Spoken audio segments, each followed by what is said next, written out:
do know about Grayson Bruce and Michael Moronis and the situations that they have faced, and just the fact that just because they're young men who enjoy a show that's typically for little girls, are they're subject to ridicule. But this third one that most people probably have not seen, this is a young boy by the name of Barnaby. And Barnaby is 7 years old, has not seen the things that these other two young men have seen, but he loves the show, and he loves Rainbow Dash, as you can tell. But he knows, without ever being told, that he can't wear the shirt or this particular article of clothing to school. He doesn't exactly know the reason why, but he just knows if he does, there's going to be problems. Why does a 7-year-old boy know that? That doesn't seem to make sense, that not being told that that's wrong to wear, but just already has the feeling that if I wear this to school, there's going to be trouble. That's part of what my research does, and this is where I tie in a lot of my research now, and the gender studies, because it's not black and white. It's not just there's men and women, boys and girls.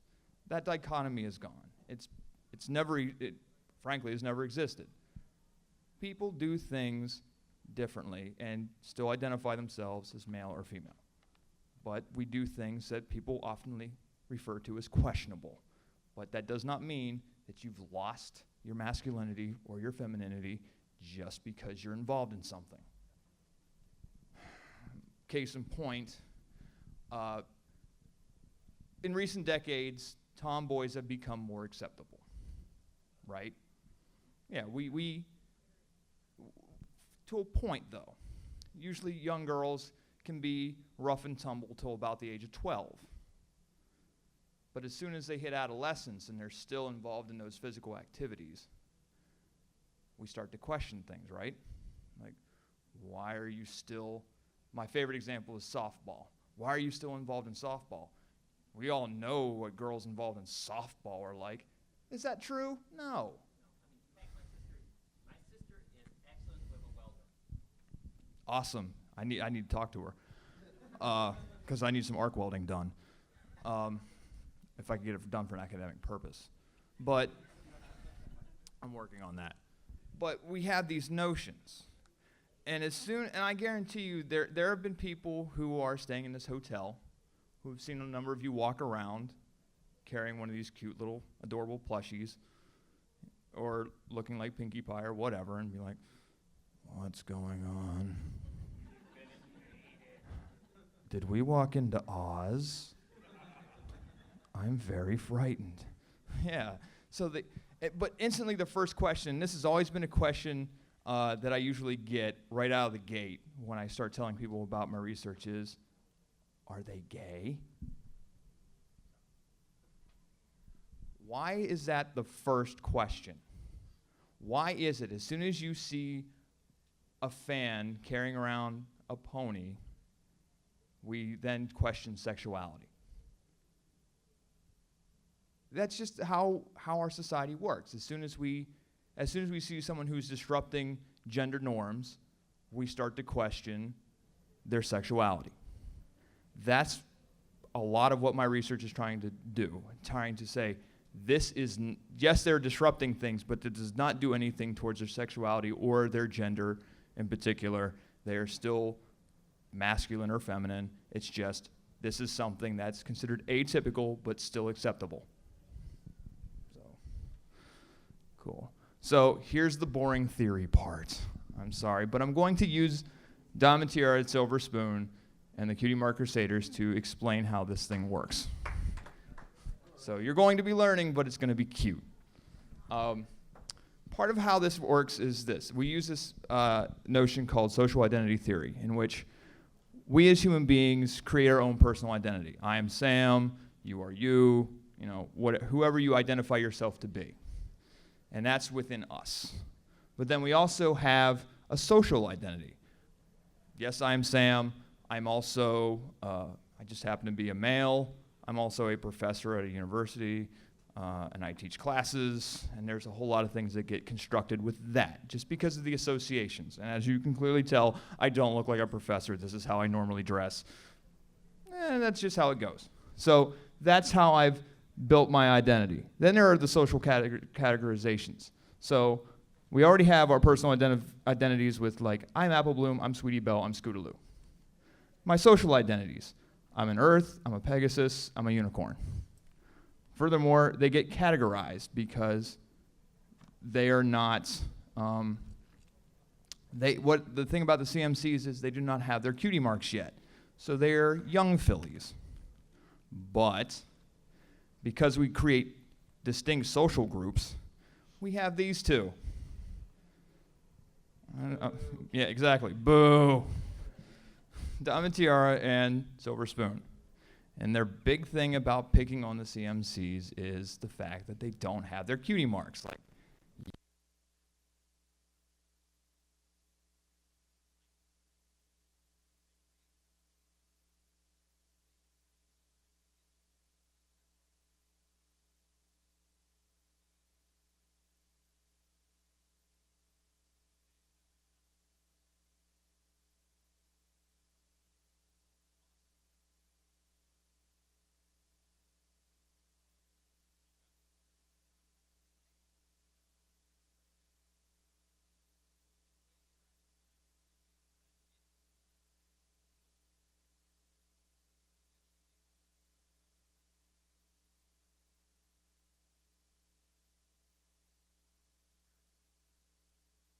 they're not as cool as us because we got spoons and tiaras.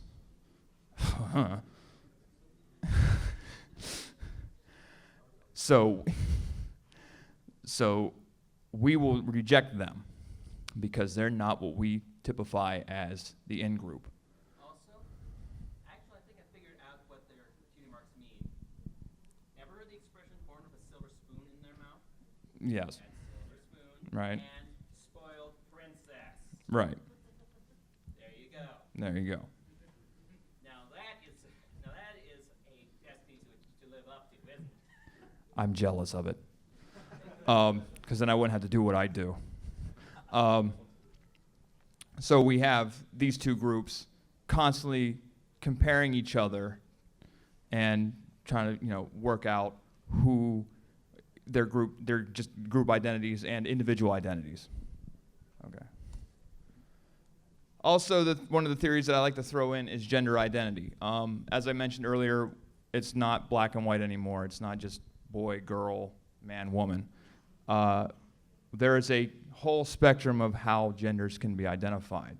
To the girliest of girly, like Rarity, to the manliest of manly, like, okay, is it bulk biceps or is it snowflake? Who do you? All right, bulk snowflake. Cool, I'm fine with that. So there's bulk snowflake and Rarity, and then everything in between, because I've always often viewed those two as the extremes of gender. This Rarity is the embodiment of femininity, and bulk snowflake is just, masculinity that we've all come to know and love. Yeah. I'm actually surprised no one actually went, in the middle of the group. That makes me happy, because I'm glad that meme's dying. But this... It'll probably happen. But as you see, like, we all fall within the spectrum somewhere, and it always constantly changes. People will think, in your younger days you were maybe more physical, whereas now you might have changed to be more artistic. But because physicality is normally something that we consider masculine, you would tend to lean more towards that masculine side. Whereas if you're not doing something nearly as physical, people would often view you as giving up some of your masculinity because you're not that rough and tumble kind of guy. And that's where gender identity falls in, this fact that it just has this fluidity. We can always change it no matter what. Okay. The last thing that I talk about with theories is this notion of self-disclosure. And this is a big part of this initial research, was the idea of self-disclosure. And what self-disclosure is the notion of what we're willing to tell other people about ourselves. There's varying levels of how self-disclosure works. most people are willing to tell you their name, where they're from, things like that.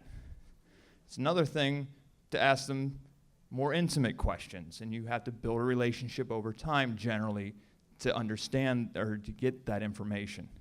Because most people that you walk up to maybe at this convention and be like, oh, hi, I'm Sam, I'm from North Dakota, my favorite pony is Roseluck, and I'm the only person here that likes her, so I'm fine with that. I won't run into a fan who will say, oh, that's cool, my name's Derek, I'm from Minneapolis, and I'm so into Twilight that I'm planning to marry her next week. That's a little too much information for me, and that's generally how we would view that as too much information, right? TMI, right off the bat, because we haven't established some sort of initial relationship yet. I mean, that's almost too much information to self-disclose. But also on the other side of the coin, there are people that are just very shy about things that they're into. You might know somebody who, for years, but do not know that they love Doctor Who, even though that seems like something that you might just come up. You know, I mean, it's nothing to be ashamed about, liking Doctor Who, and who doesn't? So that would be something that you would think is sort of silly. Like, well, I've known you for like 15 years. You never said you liked Tom Baker. Woo! Yes. Woo! Yes, Tom Baker for the win. You know, why didn't you tell me? I thought the scarf would be a dead giveaway, dude. No. Maybe I'm just dense like that. I don't know. But it would, you would think that would be something that come up in conversation. But it's interesting when it comes to this fandom. And it's something that came up in my research, that some people just aren't willing to tell anybody that they like this show. Why? Well, it could be the fact that you start getting weird looks. And when you say, oh, I watch My Little Pony. Excuse me? What are you talking about? Oh, yeah, it's a cartoon show. Cute little horses talking about friendship, singing songs. Dude, you're 35. You all right? Yeah, perfect. I actually feel better now than I have in years. But you're watching colorful horses. Why is there a rainbow-colored horse in your shirt pocket? I really like Rainbow Dash. Uh-huh. Okay. You're 35, remember that, right? Yeah, I'm totally fine. And so we sort of build this idea of shame, like, I shouldn't be why does everyone think it's weird for me to be watching this? It's just a show that I enjoy. So some people, before that would even happen, won't tell a soul that they're just totally not comfortable letting people know. Thank you. So, like I said, I went to BronyCon and used this survey. I will actually be talking about this later as well.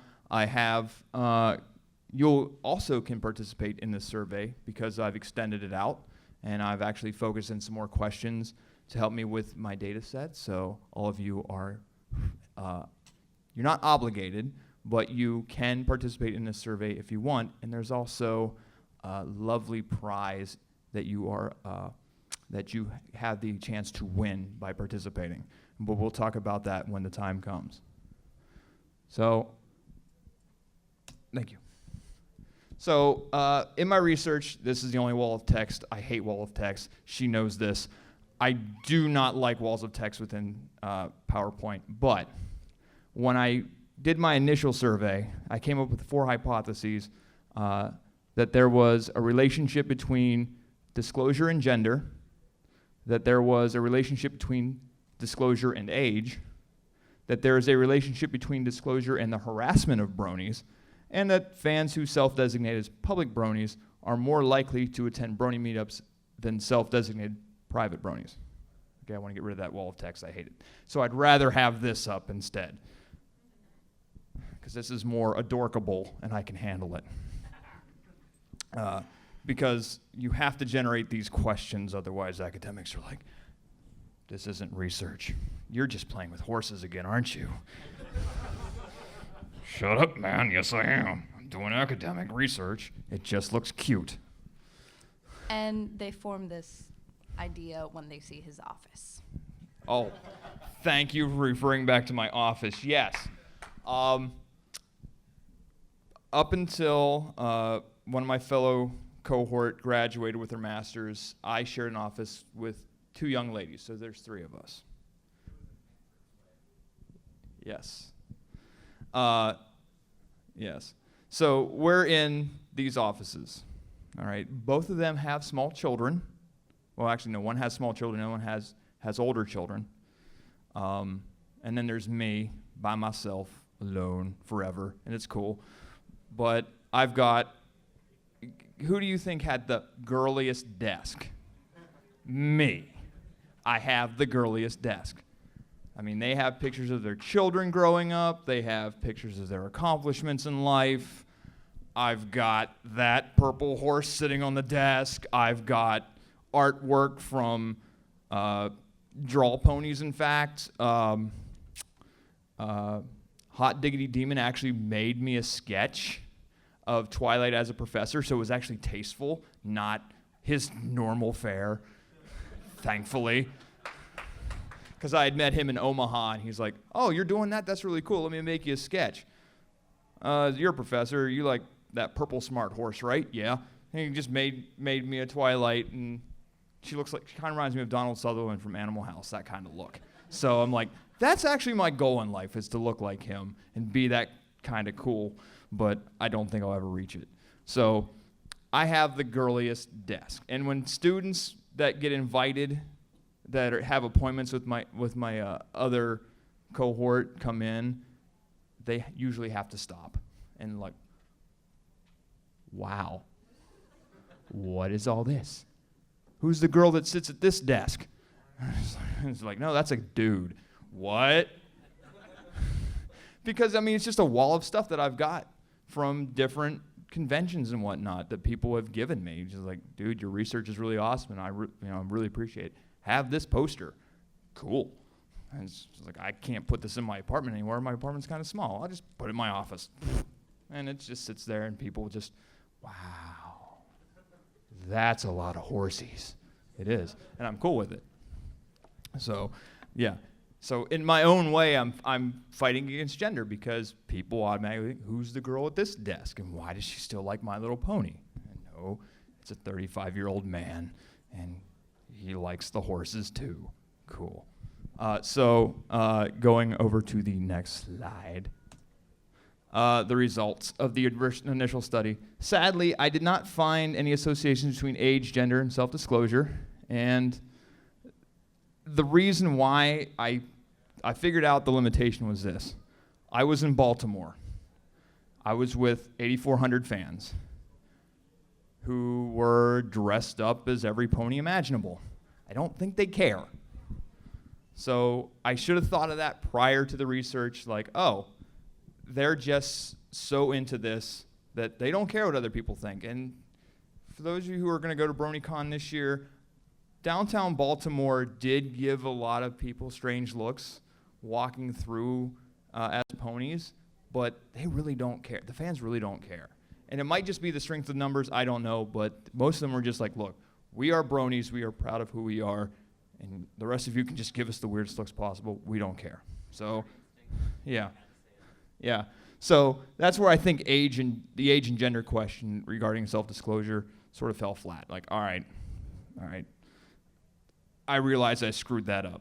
So when I checked out my other hypotheses, the teasing aspect, and these 2 questions about teasing and meetup attendance is helping foster my new theory that I'll talk about here shortly of why certain fans stay secretive as much as they do, falls into this side. There was a lot of significance into it, like because fans did not want to face the potential teasing, they wouldn't tell anybody. They were always worried about what their parents would say, what their coworkers would think, things like that.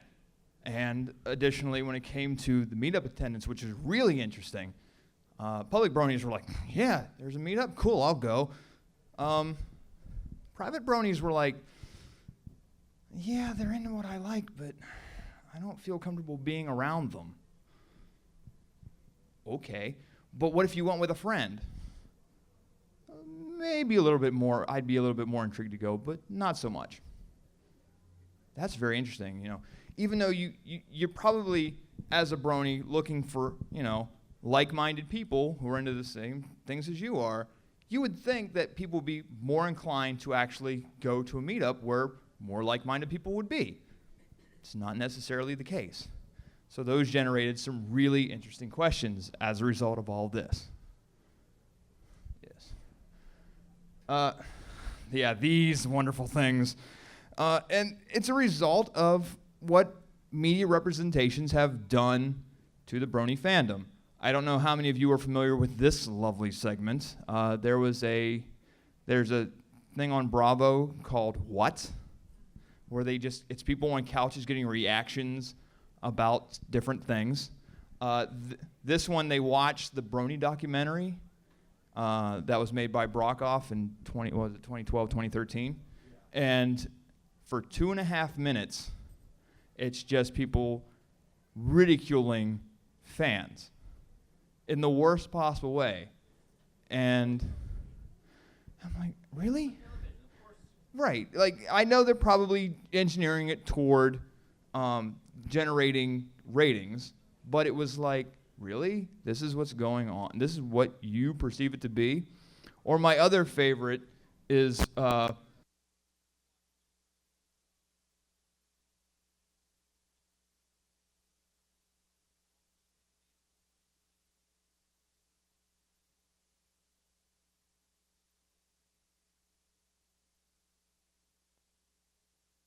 don't think you can say that without being slanderous. That's just like, I mean, it was rather painful, but these are the media perceptions that bronies face. So there's already this generation of shame that the media is giving towards people who just happen to like cute little horses. And the fact that you happen to be an older male only compacts it. For this sort of thing. Teasing, which leads fans stay private. Yeah. And the meetup thing. I already, go ahead. Yeah. I over-talked again. I'm an academic. I could be a little bit, spaced out on occasion. Oh, this part. See, all I had to do is look at the picture, and it's like, all right, now I know where I am. So, as a result of the first survey, and those questions about privacy, because here's one interesting statistic that came out of that initial survey. Out of the near 600 people that took the survey, there was a small percentage, about 12%, so around 60 or 70 people, who were at this convention, said that they're still private. And not only were they private, part of their demographics were they were coming from international waters to come to this event. Okay, you're saying that you don't tell a soul, but somehow you come across borders to Baltimore to celebrate all things pony. First question in my mind is, how are you hiding that? Because that seems rather difficult. You might say, oh, I have a job opportunity in the United States. Oh, by the way, 3 days I'm going to go to Baltimore. And, indulge in my pony fandom. However you would mask that. Because that to me would be really hard to legitimize that, hey, I'm traveling, I'm coming over from Germany and I'm going to go to Baltimore. Why? Yeah, do I need a reason? I just want to see America. Whatever reason you have to create, but you'd still kept it a secret because that'd be kind of important. Like, where's Mark? Oh, he's in the United States. Doing what? We don't know. He didn't tell us. And then he comes back with, why is Mark wearing, is that a pink horse? What do they do to you in America, Mark? You know, so you know, if they spotted him with it, you know, he might keep it in his closet. Or I've actually had fans compare it to pornography. They'd rather be caught having, you know, porno magazines under their bed than, you know, get caught with a Rainbow Dash screensaver or something. And that's like a really interesting comparison to me. Like, you'd rather be caught with something more embarrassing to me than having a pony out. Yeah, But the scary part is the porn is actually more socially acceptable. right, That's the scary thing. right. So as a result of all this analysis, I'm starting to develop this theory called the stable. And it sounds corny as all get out, but it actually came out of the fandom itself. Initially, fans who were rather secretive about this love for the fandom, they called other people stabled bronies. Like, they just did not come out of the stable for enjoying this show. And as I'm generating this, I'm using a lot of queer theory. Part of it is Eve Sedgwick's epistemology of the closet. I love big words. About how things like the closet are created. Things like the closet serve as a speech act or a function. We maintain a silence because we have a shame for something that we enjoy, whatever it may be. In this case, ponies. So we have now generated ourselves a stable. Yes, the stable is a safe place. It is a place where we can be with ourselves and our ponies and enjoy ourselves without any kind of ridicule. But there's a problem with that. Most people who do not like bronies, in all likelihood, have never met one. So by keeping your own silence, not identifying yourself as a brony, not to the point that you're, you know, shoving your broniness down their throat, because some people are pony zealots, and I'm cool with that, but, you know, sometimes tact is important. So there's a balance you need to maintain. But when it comes to the ones who want to remain private, it's, you know, I'm just not comfortable, you know, letting anybody know because they feel a shame about it. And it's like, how have we developed this shame for it? Because society tells us it's wrong? In all likelihood, yes. That we've been told boys should be interested in baseball and trucks and everything else and firearms and blah, blah, blah. Like, America. Yes, thank you, America. Whereas if you engage in anything even remotely feminine, you know, like when I was growing up, I had a lot of, you know, cousins who were girls. I'm one of the only boys. So if I wanted to play, you know, have someone to play with, I got to play with the girls. So what do I have to play with? Barbie. My dad didn't care for it. But I'm like, Dad, I need someone to play with at the family function, so I got to do it, you know? And I understand the sense of shame for the fans. Going back to my father. My father is a very blue-collar individual. He's been a hard worker all his life and has always told me, son, get an education. Well, I listened too well. I'm in my like 8th or 9th or 10th year of college. I just won't leave. And he's just like, well, apparently you just want to stay in college all your life? Yes, I do, Dad. Okay. So he's never really understood anything that I've done in college, ever. And he's always been asking me, what is this going to get you? What is this going to get you? What is this going to get you? I don't know, Dad. I like academia. Okay. So he's just sort of rolled with it for the most part. He'll ask me a couple times, like, what am I researching? What am I doing? And he'll be like, could you break that down? I'm trying, Dad. I really am. But okay, fine. I just won't ask you again. Just shut up about it.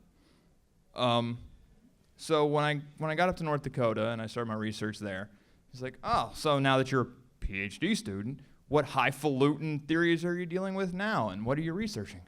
My Little Pony. What? Excuse me? All right.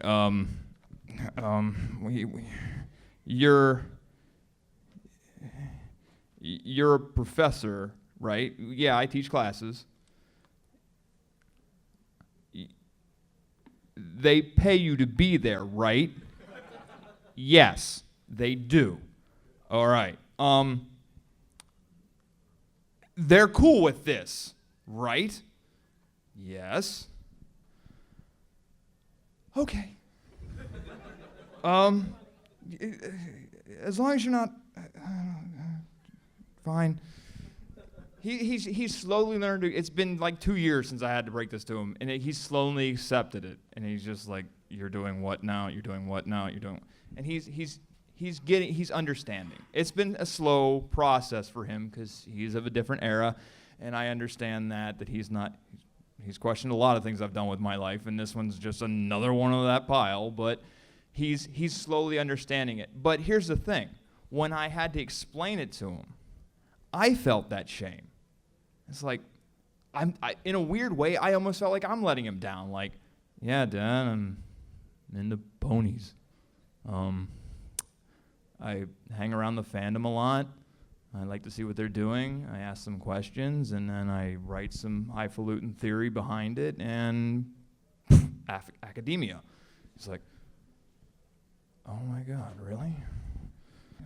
Oh no, all right. And I felt the same way. It was like really weird that, like, no, I'm the academic here. I'm the one who's supposed to be and I've been told this on more than one occasion, the Brony expert. And I'm like, I'm just a dude who's falling around other dudes who are into ponies. If that makes me an expert, so be it. But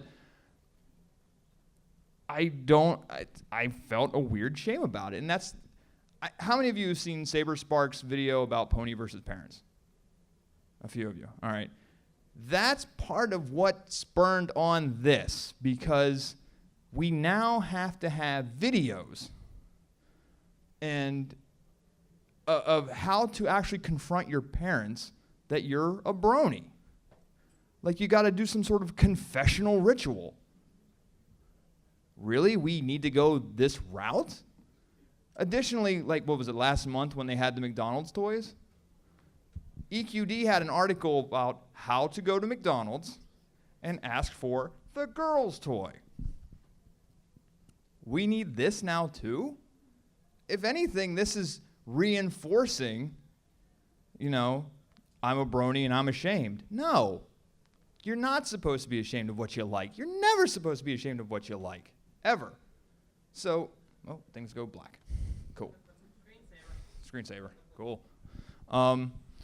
So these are the things that I'm trying to combat, So the stable does act as this safe harbor from the shame, but it also fosters the ignorance that people just don't understand you because you remain silent. So I'm trying to flesh out this whole phenomenon so that being a brony is something that people should not be ashamed of. Because I've talked to a number of fans, and part of my research now is trying to, understand the practices, especially the private bronies, because, like, what links will you go to stay private? Have you told anybody at all? Or the only people you've told are people that you know on Pony Square, Pony Hoof, or whatever, the online sites? Or have you actually told another human being? Because that's another thing that I've noticed is a recent trend. People actually making "Dad, I'm a brony" videos. Really? We have to now document these things as like some sort of, yes, they're important to know, but do they have to be like, I'm now freeing myself of this shame, and Mom, Dad, I'm a brony. It's like you're expecting some sort of weird shame act out of it. And like, no, you're a brony, you should embrace it. Just flat out. So, with all that said, Go ahead, yes. I've launched my newest survey. I launched this at BabsCon already, but you can take part in it too. This is what will happen when you initially get it. how it happens is this. I have a bunch of business cards up here, complete with Derpy, because Derpy is awesome. Best mother. Yes, best mother. No, Shaft is the best mother. And only people over 30 will get that, and I'm cool with that. There is a QR code, so the people under 30 get that joke reference. There's a QR code that you can scan with your smartphone, and it'll take you directly to the survey. And you'll know you'll be on the survey when you see Princess Celestia with all the legal mumbo jumbo, because she's authoritarian. Yes. What about for us who don't have a smartphone? I have a website, and I have that all taken care of. Thank you. On two different sites, Facebook and Twitter. I don't like calling that a hashtag because that's not what it's called. It's called an octothorpe, people. Hashtag. Thank you. Thank you. Someone else agrees with me. It's called an octothorpe. Hashtag. Octothorpe. Anyway, not important, but UND Brony study will take, either on Twitter or Facebook will get you there. And you just click on the link from there and you can take the survey. All right? It's 50 questions now, but with each picture, you get a different pony. That's important. So every question, you get a brand new pony to look at. Additionally, yes, I know 50 questions sounds like a lot. And then we'll ask you a bunch of different questions about where you're from, how old you are, what you're doing with your life, some questions about media representations and whatnot, and how you conduct your fandom. How public are you about it? How private are you about it? Who have you told? Things like that. And if you are nice enough to do the survey, you could win and be in a drawing to win a cute plushie. He makes these himself. Shh, I didn't want them to know that. Whatever. I'm saddened by my student. Oh, you're not. He's disappointed. She's your student. She was my student. Part of her Was. job is to embarrass you. Anyway, so you field you handle the 50 questions, and then all you have to do is put in your email at the end. One of the last questions is putting in your email address so you can be in the drawing for the plushie of your choice within reason, because OCs are a different story. No princesses either right now. Sorry, but you would be able to get a plushie of your choice. So other than your email address, this is totally anonymous. Your name is not attached to this in any way, shape, or form. So all data about you, you're just, and it sounds kind of harsh, but you'll just be a number to me until you win, if you won the plushie, so that I can contact you. But all information is anonymous, and it will be kept anonymous. No one will know who you are and the information that you're giving me. So that is where I'm heading with this.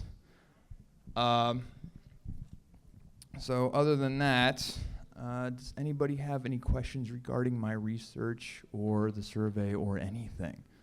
Yes. Out of curiosity, has there been any correlation between public bronies and military service? The military service question.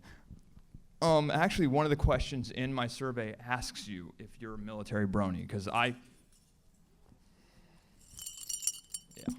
So you guys got a special spot in my heart, man. So yeah, I do ask the question about veteran status because I find that very important. Because for those of you who have ever been to a BronyCon or BabsCon, they actually have panels for military bronies, and it's very interesting to see guys and ladies, dressed up in BDUs or really nice dress uniforms like their Class A's, embracing, ponies. It's actually really awesome. And, that's a clear contrast. Military is raw masculinity, bang, bang, shoot guns, with Fluttershy. That's not a contrast at all. So how do you, yay, I shot down a tank. Surprisingly, it actually comes down to the core values of military service. Right, and that's, The correlation Right. I've had a number of veterans tell me that very same thing. Like, I admire them because, especially in Army, I think the core values are leadership. I think that they use. Loyalty, They- respect, selfless service, honor, integrity, and personal courage. Right. And they correlate those oftentimes to the ponies, and I find that very interesting. So that's been a wonderful thing that I've found that a number of military bronies have told me. Yeah, you can't get much more masculine than that. Coming out of the water with Marine. Oh, Navy. I don't remember these things. I was Army. I was stuck in a comm shelter all day. Be nice. Does your survey deal with those who anticipate shame but don't receive it? Yes. About those, like one of the questions is, why are you secretive? And some of the answers, responses include, I'm afraid of what my family would think. I'm afraid of what my friends would think. Potentially side effects at work. And I do allow people to, after they answer that question, I have textual parts where they can actually give me illustration, like tell me, as much detail as they want, why they feel that it would be a problem if they did. Oh, asking more like those who wanted shame to feel like they were outsiders.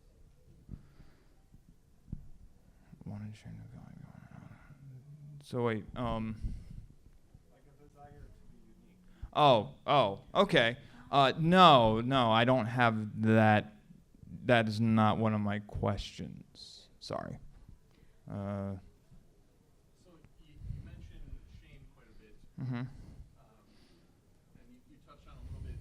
Shame is kind of the derivative of fear of Right. being part of a minority group, Right. which you got at with the us versus them. Mm-hmm. And being against the gender norms Mm-hmm. is obviously placing yourself in a minority category and preventing that self-disclosure. Correct. Yes. This gentleman, and then I'll get over here. Go ahead.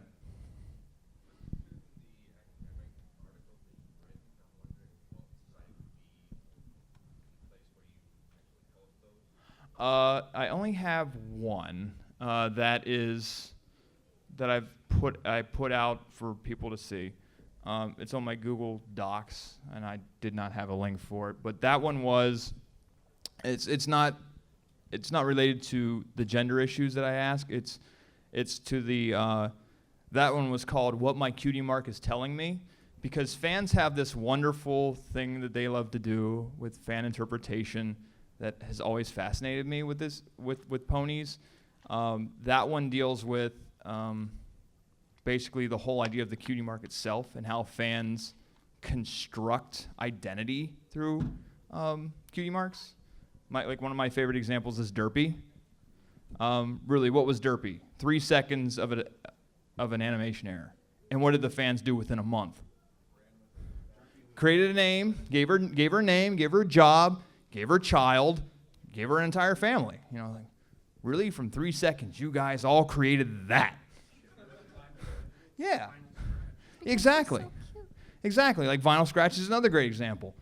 Put a needle to a record, and boom, all of a sudden, it's all about the wubs. It's amazing what you guys do. But that's the only other thing that I would have that's actually open to public reading Right now. right now.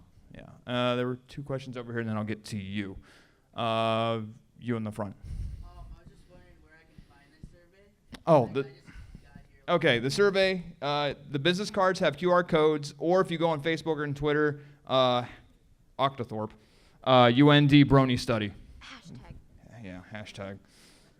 So one of those will get you to the survey, and you'll know you found it when Princess Celestia is right there in your face with all the legal stuff. Yes, you and the yellow ears. So basically what you're telling him is, at this current time, the only other research or information you have with Bronies and all those other correlations is in that Google Docs page. Yeah, that's the only thing, and that's just fan interpretation stuff. This gender stuff is relatively new. I actually just sent the final version of this article about my research last year to a journal to be reviewed. And I'm working on my stable theory right now. As soon as I get back to North Dakota, that's what I'm working on. Oh, academics are so slow. Yeah, at least 6 months. If they accept it, because they might look at horses, and then I'll never see it again. And then I have to ship it, I have to ship it to somebody else to, try to get it published. Because some people in academia are very picky about what they see in their journals. And if cute little horses are in their journal, that might hurt their reputation. They're like hoity-toity. Academics are so weird.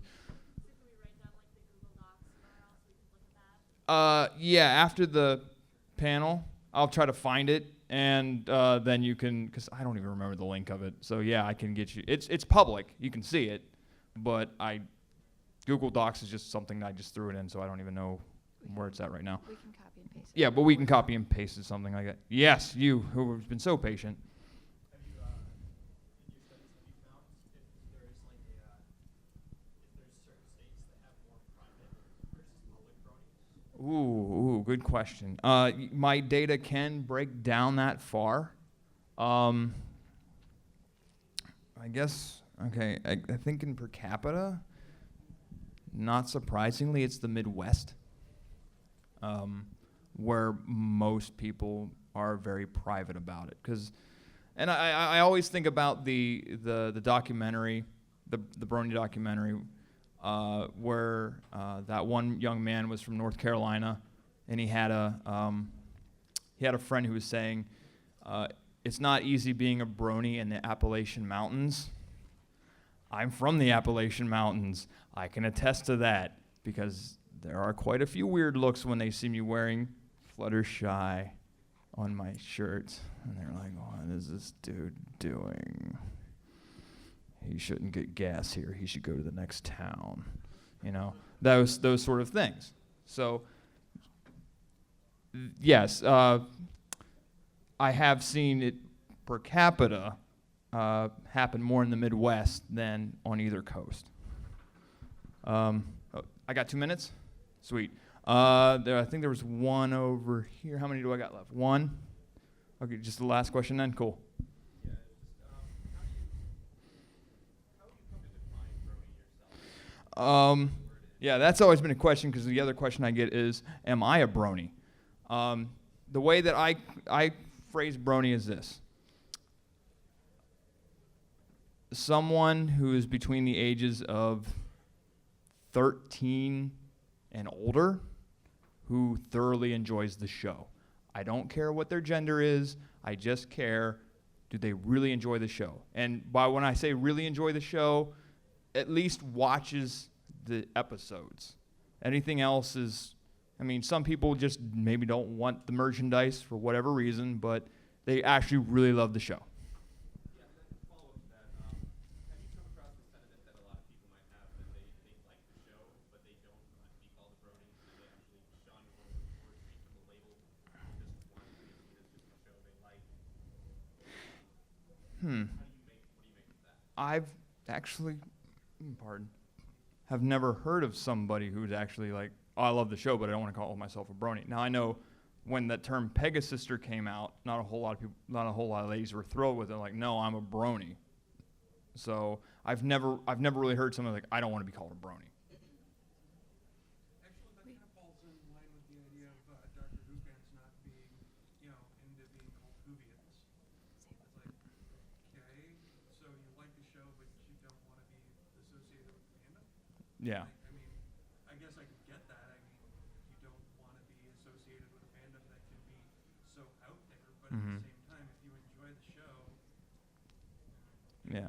I kind of have a dichotomy there. Yeah, it is a difficult balance. I think it's about just wanting it to not be something that is a big deal. Like the person who watches Sex and the City, they're just a person who watches Sex and the City. They're not a Sex and the Cityan.